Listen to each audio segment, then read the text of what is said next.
पैसा जब इंसान के पास आ जाता है तो इंसान भूल जाता है कि वो कौन है, और जब पैसा उसके पास से चला जाता है तो दुनिया भूल जाती है कि वो कौन है।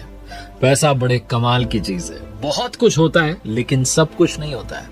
नमस्ते दोस्तों, आप देख रहे हैं लर्निंग सीरीज सीखोगे नहीं तो जीतोगे कैसे। मैं हूं आरजे कार्तिक।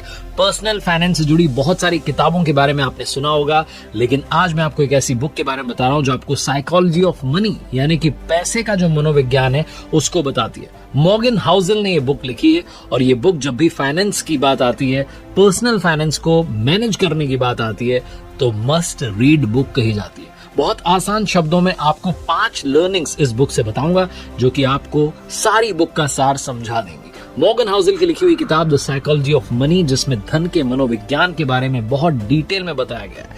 हर इंसान का पैसे को लेकर के अपना अपना नजरिया होता है। कुछ लोग कहते हैं कि पैसा बहुत कुछ होता है, कुछ लोग कहते हैं कि मनी डजंट मैटर, पैसा मैटर नहीं करता, खुशियां मैटर करती है। तो आइए सीखते हैं 5 बड़ी बातें द साइकोलॉजी ऑफ मनी से। सबसे पहली लर्निंग जो कि द साइकोलॉजी ऑफ मनी से मैंने सीखी है वो है पैसा बर्बाद मत करो। अगर मैं आपसे पूछूं कि आपको एक खूबसूरत बंगला मिल सकता है या फिर आप 30 लाख रुपए कमा सकते हैं, तो बताइए आप क्या चुनना चाहेंगे। कुछ लोग कहेंगे कि मुझे बंगला चाहिए, कुछ लोग कहेंगे मुझे पैसा चाहिए। कई सारे लोग आपसे इस तरीके के सवाल करते होंगे, और जब ऐसे सवाल आपके सामने आते होंगे तो आपका दिमाग घूम जाता होगा, क्योंकि पैसा एक ऐसी चीज है जो आपके दिमाग को संशय में, कंफ्यूजन में डाल देता है। इस पैसे को समझने के लिए अपने माइंड को समझना भी बड़ा इंपॉर्टेंट होता है। अगर आपका हाल कुछ ऐसा और आप भी इस तरीके के सवालों से परेशान रहते हैं, तो ऑथर ने इस बुक में किस्सा बताया। वो कहते हैं कि जब मैं अपने कॉलेज में था तब पैसे इकट्ठा करने के लिए वेटर का जॉब किया करता था, और जिस जगह पर काम करता था वो लॉस एंजलिस के सबसे महंगे होटल में से एक था। एक दिन कहते हैं मॉर्गन हाउसल की जब मैं अपनी जॉब पर था तो मैंने देखा एक 21 साल का मिलियनेयर वहां पर आया हुआ था। वो बहुत स्मार्ट था, टेक्नोलॉजी की अच्छी पकड़ थी। उसने वाईफाई राउटर का एक ऐसा कंपोनेंट तैयार किया था जिसके लिए उसे काफी अच्छे पैसे मिले थे। उसने बहुत सारे अलग अलग स्टार्टअप शुरू किए और उन्हें बेच दिया। मनी मैनेजमेंट में हालांकि वो खास नहीं था, क्योंकि उस लड़के को अपने पैसे की नुमाइश करना, दिखावा करना, शो ऑफ करना बहुत पसंद था। जहां भी जाता था अपने साथ में नोटों की गड्डी लेकर के जाता था, और वेटर को भी कई बार टिप के नाम पर मोटी नोटों की गड्डी दे देता था। एक बार जब वो एक शॉप पर पहुंचा तो दुकानदार ने उसे पैसे के बदले सोने के सिक्के दिए। तो आप सोचिए कि उसने क्या किया होगा। वो समुद्र के किनारे गया और बीच साइड जाकर के अपने दोस्तों को भी सिक्के दिए और कहा चलो फेंकते हैं, किसका कितनी दूर जाता है सिक्का। इस तरीके की हरकतें उसने की, और एक दिन ऐसा भी आया जब वो एक होटल के लैंप से टकरा गया था, और उसकी वजह से वो लैंप टूट गई थी। लैंप टूटने की वजह से जो होटल मैनेजर था उसने कहा कि भाई $500 का खर्चा है। तो इस लड़के ने वहां तमाशा किया। इसने होटल के मैनेजर को $5000 दिए और कहा कि ले जाओ, जितने लैंप ठीक कराने करा लो, और दोबारा मुझे अपनी शक्ल मत दिखाना। अगर आप ये किस्सा जब सुन रहे हैं तो आपको लग रहा हो कि ये फेक है, फर्जी कहानी, ऐसा कुछ नहीं है, ये सच में हुआ। ऐसे लोग होते हैं जो पैसे का दिखावा करते हैं जब पैसा उनके पास में आ जाता है, और एक दिन ऐसा भी आता है जब वो दिवालिया हो जाते हैं। इस लड़के के साथ भी ये हुआ। पैसे के नशे में इसने अपना सारा पैसा खो दिया, क्योंकि इसे घमंड हो चुका था। ये दोस्तों के साथ में अपने पैसे को बर्बाद कर रहा था, और वो दोस्त भी जब इसके पास में पैसा खत्म हो गया तो इसका साथ छोड़ करके चले गए। अब जो मॉर्गन हाउसल है उस टेक्नोलॉजी एग्जीक्यूटिव के बारे में बताते हैं, और एक साधारण से सफाई कर्मी यानी कि जो स्वीपर होते हैं उनका पैसे को लेकर के क्या बिहेवियर उसको कंपेयर करते हैं। वो कहते हैं कि पैसे को कमाना जरूरी है और उसको सेव करना भी जरूरी है। उसके लिए किसी टेक्निकल नॉलेज की जरूरत नहीं है, उसके लिए आपके माइंड सेट की जरूरत है। एक सफाई कर्मी जो कि सफाई का काम करता था, उसने पैसे बचाए और धीरे धीरे उसने एक सही जगह पर जो है स्टॉक में इन्वेस्ट किया, और एक दिन वो करोड़पति बन गया। तो पैसे को लेकर के सबसे इंपॉर्टेंट बात समझने वाली यह है कि कभी भी पैसा बर्बाद मत करो। जो हमारे बड़े बूढ़ों ने हमें सिखाया है, डोंट वेस्ट मनी। दूसरी लर्निंग जो कि मुझे द साइकोलॉजी ऑफ मनी इस किताब से मिली है वो है अमीर बनना तो आसान है, लेकिन अमीर बने रहना बहुत मुश्किल है। और अमीर बने रहना मुश्किल है तो उसमें काफी सारे लोग जो है फेल हो जाते हैं। आपने देखे होंगे वो लोग जो बिजनेस स्टार्ट करते हैं, बड़े अमीर रहते हैं, बड़ा शो ऑफ करते हैं, और समय बीतने के साथ में फिर वो टूट से जाते हैं, अपनी अमीरियत को बरकरार नहीं रख पाते हैं। इसलिए अपने करियर में, बिजनेस फील्ड में, स्टॉक मार्केट के इन्वेस्टिंग में सक्सेस पाने के लिए सबसे इंपॉर्टेंट बात यह है कि आप लंबे समय तक सर्वाइव करें। और इसे समझने के लिए आप समझिए वॉरेन बफेट का एग्जांपल, जिनके साथ में बहुत सारे ऐसे इन्वेस्टर्स थे जिन्होंने स्टॉक मार्केट में इन्वेस्ट किया था, लेकिन वॉरेन बफेट की तरह लगातार सक्सेसफुल नहीं बन पाए, क्योंकि वो लंबे समय तक स्टॉक मार्केट में सरवाइव नहीं कर पाए। अमीर बनने के बहुत सारे तरीके होते हैं, आप कोई भी काम करके अमीर बन सकते हैं, लेकिन अमीर बने रहना बिल्कुल वैसा ही मुश्किल काम है जैसे कि सक्सेसफुल बने रहना।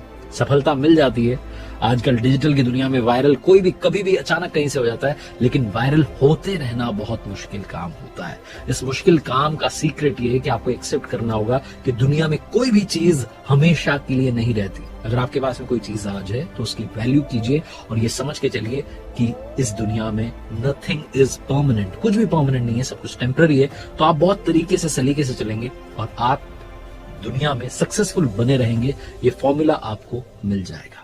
जैसे इस बुक के ऑथर मॉर्गन हाउसल ने कहा कि रिच होना और रिच बने रहना आसान नहीं है, इसीलिए जैसे आज हमारा सेफ है लेकिन फ्यूचर भी सेफ रहे इसकी कोई गारंटी नहीं है अगर हमने आज फ्यूचर के लिए कुछ प्लानिंग नहीं की। अगर आप इन्वेस्टमेंट प्लान देख रहे हैं जो कि आपकी सेविंग्स को मैक्सिमाइज करें और फ्यूचर गोल्स जैसे कि रिटायरमेंट, बच्चों की एजुकेशन या फिर बच्चों की शादी या फिर आपका कोई भी और फाइनेंशियल गोल हो, तो इन सब के लिए सबसे परफेक्ट सोल्यूशन है, वो भी guaranteed and tax free maturity benefits के साथ Max Life guaranteed savings plan. Max Life guaranteed savings plan में आपके पास 4 फ्लेक्सिबल ऑप्शंस हैं जैसे कि lump sum, short term income, long term income और होल लाइफ इनकम। इसका मतलब कि आप एक साथ सारा पैसा निकाल सकते हैं या फिर अपने गोल के अकॉर्डिंग मंथली इनकम को प्लान कर सकते हैं। इतना ही नहीं, साथ ही इसमें मिलता है लाइफ कवर भी, अगर आपको कुछ हो जाता है तो ये प्रोटेक्ट करेंगे आपकी फैमिली को।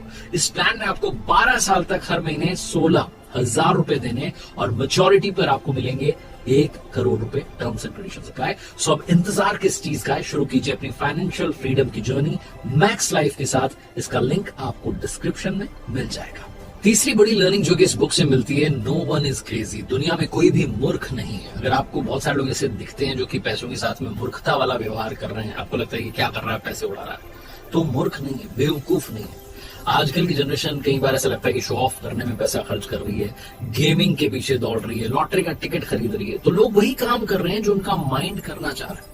कई लोग गरीब होते हैं, उनको लगता है कि हम इमरजेंसी के लिए पैसे अरेंज नहीं कर सकते, लेकिन अभी जो है उसको तोड़ा लेते हैं, अभी तो जीवन को जी लेते हैं। तो लोगों का जो एटीट्यूड है वो पैसे को लेकर के अलग अलग प्रकार का है।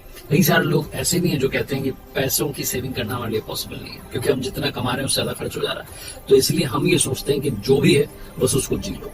ऐसे कई सारे लोग होते हैं जो बड़ी गाड़ियों के बारे में सोचते हैं, बड़े घर के बारे में सोचते हैं, महंगे स्कूल के बारे में एडमिशन कराने का सपना रखते हैं। तो अगर आपको ये चीजें आसानी से मिल चुकी हैं तो आप उनकी कद्र करना शुरू कीजिए, क्योंकि ये चीजें कई लोगों के लिए आज भी एक सपना ही है।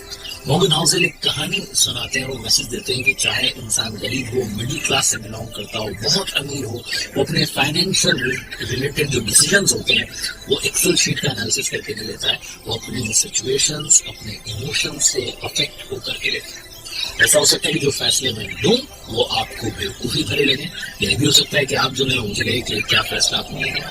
तो हमारी जो ग्रोथ है वो इस पर डिपेंड करती है कि आसपास की जो सिचुएशन चल रही है, जो हमारे इमोशंस चल रहे हैं, उनको हम किस तरीके से मैनेज करते हैं, अपने पैसे को किस तरीके से मैनेज करते हैं और उसका सही इस्तेमाल करते हैं। जब भी आप शेयर खरीद रहे हैं तो आप याद रखें कि किसी ने वो शेयर बेचा है। इसका मतलब कि जब कोई आपको शेयर आप खरीद रहे हैं तो आप उसे सस्ता समझ के खरीद रहे हैं, लेकिन दूसरा इसलिए बेच रहा है क्योंकि उसको महंगा लग रहा है। कुल मिलाकर के कहने का मतलब ये कि लोगों को हमेशा यही लगता है कि वो बढ़िया डील कर रहे हैं। हो सकता है कि उस वक्त के लिए बढ़िया डील की। आज से 20 साल पहले अगर किसी अमेज़न के शेयर लिए होंगे तो आज वो 2600% के फायदे पर बैठा होगा। हो सकता है कि उस वक्त किसी अमेज़न के शेयर लिए होंगे। तो कुल मिलाकर के कहने का मतलब ये है कि पैसे को लेकर के कोई भी मूर्ख नहीं है, वो अपने आसपास की सिचुएशन, अपने इमोशंस के हिसाब से डिसीजन ले रहा होता है। चौथी लर्निंग जो कि इस बुक से मिलती है, पैसा कभी भी काफी नहीं होता। हमेशा आपको ऐसा लगता रहेगा कि पैसा और भी ज्यादा बढ़िया है, लेकिन यही दुख का कारण है। साइकोलॉजी पढ़ने के बाद बताने के लिए कोलकाता के रजत गुप्ता के एग्जाम्पल होते हैं। ऑथर कहते हैं कि 40 साल की उम्र में अनाथ होने के बावजूद एक बड़ी कंपनी के सीईओ बन गए थे। 2008 में उनके पास में $100 मिलियन थे। वो चाहते तो इंटरेस्ट इनकम के जरिए बैंक में पैसा रखा जाता और उसके जरिए ही इंटरेस्ट इनकम से कुछ और पैसे कमाते, लेकिन उससे संतुष्ट नहीं था। वो करोड़पति से अरबपति बनना चाहते थे, लालच आ चुका था और उन्होंने ऐसा काम किया जिससे उनकी बरसों की बनाई जो रेपुटेशन थी वो मिट्टी में गोल्ड बिल्डिंग में सीक्रेट इंफॉर्मेशन होती थी, उसे फाइनेंशियल प्रॉफिट के लिए बेच देते थे और इंसानों के लिए गुनाह में उन्हें जेल भेज दिया। रजत गुप्ता के इस एग्जाम्पल से ऑथर समझाना चाहते हैं कि ऐसे बहुत सारे लोग हैं जिन्होंने अपने फाइनेंशियल गोल को अचीव कर लिया, लेकिन दूसरा फाइनेंशियल गोल तुरंत अचीव करना चाहते हैं। ऐसे लोग रुकते नहीं है और इसी चक्कर में लालच कर बैठते हैं। लालच जो है ज्यादा पैसों का लालच। ऐसा तो कभी भी आपको काफी नहीं मिलेगा। कभी भी आपको सुना कि पर्याप्त है, मेरा थोड़ी बहुत जो बची है, तो आप यही सोचते रह जाएंगे, उनसे अपनी फाइनेंशियल ग्रोथ को कंपेयर करने लगेंगे, तो इस वक्त की जो शायद इस वक्त का सपोर्ट उसे खो बैठे। काफी हेल्दी चीज कैसे मिलती है, साइकोलॉजी ऑफ मनी के ऑथर मॉर्गन हाउसल कहते हैं कि लक और रिस्क दोनों भाई हैं। भाग्य और जोखिम साथ साथ चलते हैं हम लोगों के जीवन से जुड़े हुए। तो छोटी सी कहानी बताने में 7 साल में जब क्रिएट स्कूल में पढ़ने जाता है तो सोनपुर की दुनिया में उनके खाली 30 करोड़ स्टूडेंट्स 30 करोड़ पढ़ रहे थे, लेकिन फाइनेंशियल डिस्ट्रीब्यूशन से उन्हें कहा कि सब स्कूल में जाते थे। ये स्कूल था जहाँ बच्चों को सिखाने के लिए कंप्यूटर था, और उस दौर के लकी स्टूडेंट्स थे जिनको कंप्यूटर सीखने का मौका मिला।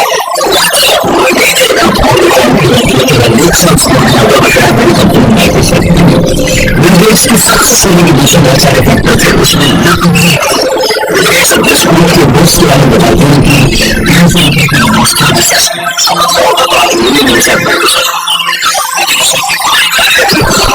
माउंटेन क्लाइंबिंग के लिए मुझे माउंटेन क्लाइंबिंग के लिए गया तो उसकी अगर वो क्लाइंबिंग के लिए लाखों लोग जाते हैं, किसी किसी व्यक्ति जानता होती है रिस्क मैनेजमेंट में जीवन में सक्सेस करने के पीछे बहुत सारे फैक्टर्स होते हैं, रिस्क भी होती है, मन भी होता है। आप सारे सारा सब मिल रहा है तब जाकर के आपको जीवन में सक्सेस मिलती है। अगर आपके पास में पैसा हो चुका है, अगर आपके पास में पैसा